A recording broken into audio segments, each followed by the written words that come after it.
I just replaced those two electrolytic caps. Let me see how it sounds. Before it was just constant loud buzz. Still have to work on the speaker. It's got breaks and it rips in it.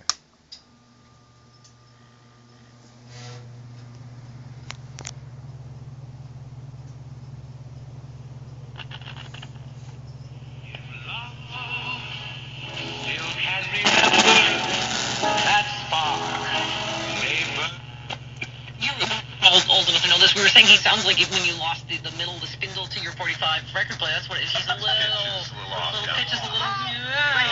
Beautiful for space and skies. It was bad. He's even a flip-flopper on notes. I don't want to commit to one note, so. It was almost. Am I sharp? Am I flat? Who knows? Yeah. It was almost as bad as when last year when Christina Aguilera forgot the words. Oh, that was bad. Oh, say, can you?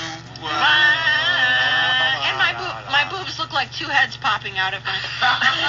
What is up You know with who that? never forgets the words, ladies and gentlemen? Judy Tenuta, who you Yeah, have just seen gotta fix that speaker. I think it'll be okay. This Saturday at Universal City, she is hilarious. I've seen her.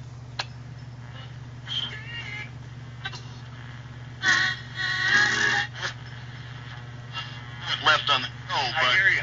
why could you not simply say, I have broken ribs, I am unable to perform any duties? I wouldn't have went away for the job for 6 months and got the money. Okay. I wouldn't have did the job. Time to repair that speaker now.